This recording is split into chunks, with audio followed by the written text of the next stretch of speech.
nakakapanlumo ng damdamin na nangyari po sa isang resource person, whistleblower, at the same time ay tumutulong para ipalabas ang katotohanan tungkol sa mga PDEA leaks at impormasyon related to the involvement of the President to a very serious, scandalous issue of drug abuse. Siya ngayon ay nakakulong pa. Tunghayan natin ito, ang ulat tungkol kay na sa nangyari kay former PDEA agent Jonathan Morales.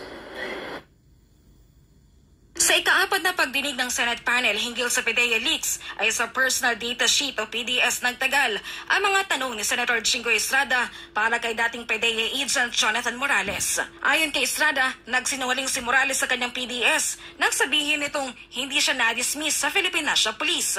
Inadmit ka na 1993 sa PNP, na-dismiss ka ng 1994 from the service. Pero dito, maliwanag na maliwanag, dahil sinulat mo,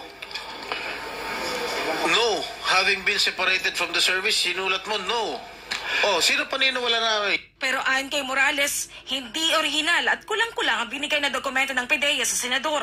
Ayon pa sa dating agent, hindi niya itinanggi na na-dismiss siya sa serbisyo at ito raw ay nasabi niya sa kanyang job interview sa PDEA. Kung makikita lang yung official na sinabmit ko doon sa PDEA, makikita po ron yung mga entry. Hindi po ako nagsinungaling, nakasahad po doon. Sinabi ko po, Your Honor, during nung recruitment mismo, tinanong po ako na na-drop ka pala. Tinanong po ako nung recruitment committee. Kaya nga po, sinabi ko nga po, nag-comply ako. Tinanong pa nga ho nila ako, bakit ka na-drop? Tinanong po nila ako, bakit yung service mo ay putol? Kasi nga, lumabas po doon sa service record. Pero para kay Estrada, nagsisinungaling ang dating PDEA agent. Lalo pat sulat ay, nako, Jingday. Ang nasa PDS. Nagbigay halata ka talaga para ma-cite for contempt at ma-detain si Morales sa Senado. If you can provide correct explanation, bakit ka nagsabi dyan na no, then maybe this committee will agree with you. Yung paglalagay ng no na yan, hindi ko po yan nilagay. I move that, yan, tama, hindi yan siya nag-no dyan. Baka kagagawan niya ng PDEA. Unang sinight in contempt ng panel si Alice Picoy. Napikon dito si De La Rosa dahil sa pagsisinungaling at tila pagmamagaling sa mga senador. Si Alice Picoy ay ang kinausap di umano ni James Kumar para hindi na sumipot si Morales sa Senate hearing. Is that your truth? Yes, sir. Nalukuhin kami dito? Hindi po kayo, sir, ang niloloko ko, sir. Sir, hindi ko po kayo niloloko, sir. Meron ka pang daladalang... we are inviting you here to shed light on the... yung papel mo doon sa CCTV recording. Yes, sir. Kaya kita inibitahan. Yes, sir. Hindi kita inibitahan dito para kunin yung expert opinion mo. May dadala ka pang papel nga tuturuan mo kami kung paano gumawa ng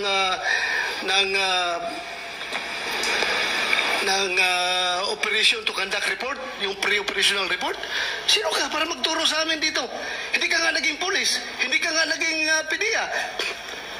Na Pulcom employee ka lang, na-dismiss ka pa. So paano ka bigay ng expert opinion sa amin? Samantala, nagawa namang maka-attend sa hearing ni dating Executive Secretary Paquito Ochoa matapos itong isubpina ng komite. Sa hearing, itinanggi nito na ipinatigil niya ang operasyon ng PDEA laban kina Pangulong Bongbong Marcos at actress na si Maricel Soriano. During your time as the Executive Secretary, did the information regarding the alleged involvement of Ms. Maricel Soriano and Bongbong Marcos and other high-profile cohorts reach your office? No, sir.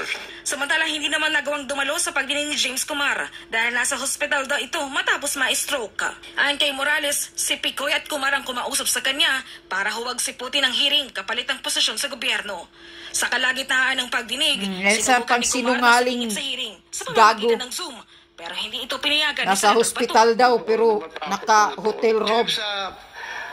We would like to hear from you pero with that present condition, ako'y nakonsensya, kaya... Sos, bato. Pusong ano ka, mamon. Ang kalagayan ni Kumar, saka muli magkakaroon ng susunod na pagdinig para sa PDEA leaks. Apela ni Morales na maimbitahan din sa susunod na pagdinig sa First Lady Lisa Marcos. Kitang-kita naman na merong conspiracy. Ginamit nilang action agent. We will hear from Kumar first before we jump to Lam kung kinakailangan. Attorney Vic Rodriguez, una sa lahat, sinabi mo kanina unfair and very abusive yung diskresyon na ginawa ng komitiba ni Senator Bato de la Rosa na pinakontempt si Jonathan Morales upon the intimidation Yes. acts It's and unfair. badgering of Senator Ba't Jingo naman Estrada. pumayag Alam si naman Bato? natin na demolition job. Nakakagigil At demolition nga eh. man siya doon ng Malacanang bilang kanyang role. Attorney Vic, bakit unfair yun at hindi tumutugma sa dapat naging desisyon kung ikukumpara kay Picoy na alam ng lahat na ito'y Picoy talaga? Ang kanyang mga pinagsasabi, peke talaga. Attorney Vic. I Ayan think nga. yung na sinabi ko kanina ka Eric, premature yung Ayun, premature. pag-cite in contempt kay Ginoong Morales dahil ang dami pang missing pieces of the puzzle, so to speak. Like kung ano man ang magiging naratibo o sasabihin ng James Kumar na mas malaking liability yun sapagkat ongoing yung committee hearing ng isang standing committee ng Senado ay meron itong aligasyon na yung Indian National ay nagtatangkang suhulan na patahimikin yung resource person ng komite. Attorney Vic, by the way, hindi siya naturalized Filipino. Indian national pa. Indian National, yes. Foreigner That's why siya. I said Indian National. Ito'y seryosong pagsasalaula o tangkang pagsasalaula kung totoo man sa ating institusyon sa Senado. Yun ay dapat munang reserve yung contempt ni Ginoong Morales sapagkat bakit ba nagsimula ang hearing tungkol dito sa PIDEA document leak? Ito ay dahil na sinabi na rin noong unang hearing na sumulat itong si Ginoong Morales volunteering himself para linisin yung kanyang pangalan at pagkatao na wala siyang kinalaman doon sa leak. Kaya So nga, sa kanya nagsimula itong hearing Tama. dahil meron siyang pakikipag-ugnayan sa komite ni Senador De La Rosa only to end up in detention because he was cited in contempt. Ako ay naniniwala premature, hindi pa buo yung kwento bakit mo isa-cite in contempt yung resource person? Tama. It's masyadong mabigat sa loob ng sambayan ng Pilipino. Sa susunod, wala nang pupuntang resource person dyan. Yeah. Yeah, Because the treatment tama that yun. was given to the resource person, I'm not asking that he be given a preferential treatment. Correct. But you have to respect the right of the person, the rights of the person, any person for that matter, who will be appearing in any Senate committee for any Senate investigation. And on that note, Attorney Vic, we also interviewed dito sa Pilipinas Nating Mahal si Attorney Trixie Cruz Angeles. At sinabi niya there is already an existing jurisprudence of the Supreme Court regarding sa Farmally case sa hearing ni then Senate Blue Ribbon Committee Chairman Dick Gordon, Senator Gordon, na dapat before magpa-cite ng contempt at magpadetine ng mga resource persons, sinisiguro ng Senado o ng legislative branches of government, yung due process ay garantisado na nirerespeto sa karapatan ng pagpabadaloy sa mga naiimbitahang resource persons. At ito Ayan nga. ay jurisprudence na related to similar case involving the appearance of Jonathan Morales. How do you look at that kind of perspective from a legal perspective bilang abogado? Well, there is still indeed a remedy doon sa abogado ni Mr. Morales. And I am a officer of the court. I'm a lawyer. So I believe that the judicial branch of the government is very much independent. And we still have independence. So kung tumakbo man ang panig ni Mr. Morales sa korte, meron naman jurisprudence. I believe he will be given the same ruling and apply the same doctrine as enunciated in that Farmally case hearing. Yeah. However, ako rin naman, I'm hoping na ang committee chairman na si Senator Bato at yung miyembro na nagpasite ng contempt, si Senator Jinggoy, ay mag-uusap at tingnan din naman yung aspeto na baka maaaring bigyang laya na si PIDEA Agent Morales. Naniniwala ako na yung pinagdaanan sa buhay ni Senator Jinggoy, na-detain rin yan Na-detain din siya. And kahit na anong panig ka pa ng political fence, meron ding injustice na naganap dyan kay Senator Estrada nung kapanahunan ni dating Pangulong Noynoy Aquino yun, no? And I believe the time will come that he will also stand up for what is right and correct whatever injustice that may have been committed during the conduct of that Senate hearing. How important that the treatment Kaya nga, of fairness, objectivity, nakulong na eh. and guarantee of due process, dahil naranasan ko rin ito, Attorney Vic, kami ni Ma'am Lorraine Badoy noon, sa Kongreso, kung paano kami binusalan, hindi kami makapagpapaliwanag, and tinatrato kaming mga hostile forces rather than resource person na kalaban ng Kongreso ang trato sa amin.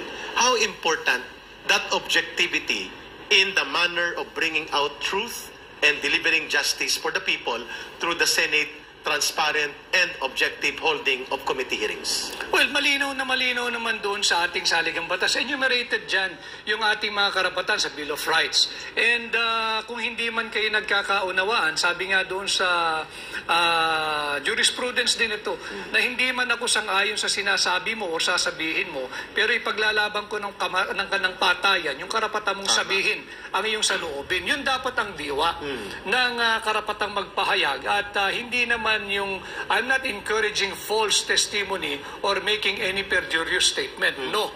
In fact, the plea of Agent Morales during the last hearing, he is up against the entire agency. Yes. So kung baka may suppression nagaganap doon sa hinihingi niyang, ilabas kasi ninyo yung aking entire folder. Yun. At maaring may na-fill upan siya na may chinek siyang yes or no doon sa box, pero bahagi lang yun ng several pieces of documents that will form part of the totality of the folder that could serve as the totality of evidence. Tama. Yun ang pinakikiusap niya. Ilabas niyo yung buo. Huwag kayong mag-piecemeal or mag-nitpick. Ang kinuha lang na Kaya ang nga. pinapakita lang, according to him, based on what I have seen doon sa video na susubaybayan ko, ang contention niya ka Eric, ang ipinapakita lang dito ay yung dokumento hindi favorable sa kanyang katayuan kahapon o noong isang araw. That is why ang pakiusap niya, ilabas ninyo yung buong record ko sa PIDEA. The fact that he was appointed at the fact na sumasahod siya bilang PIDEA agent, sigurado naman irregular yung kanya naging appointment. Tama. Kung meron mang irregularity doon, dapat tinagtatanong pa nung komite para ipatawag din yung iba't ibang departamento o opisina within PIDEA, even the officers or officials involved, kung bakit ito natanggap, kung sakasakali mang meron siyang finalsify na dokumento at pineki niya yung kanyang qualification. That is why my stand today is premature yung pag-cite in contempt kay Agent Morales. At kapag ito'y hindi po naituwid o nabigyan ng pag-aayos ni Committee Chairman Senator Bato de la Rosa, it will become an injustice against Morales and to the people who are waiting for a very transparent and tuloy-tuloy na pagre-reveal sa Senate hearing natin. There is still time for the committee to correct the seemingly injustice committed in the person of PIDEA Agent Morales. While the courts are open and the remedies are there available kay former PIDEA Agent Morales, I hope hindi na aabot sa ganon at ipakita ng Senado through its committee as an institution na yung Senadong yan, pag tumapak ka dyan, sagrado yan, walang injustice na magaganap sa kahit kaninong Pilipino pagka ikay tumapak dyan sa sacred halls of the Senate. Tama. Attorney Vic,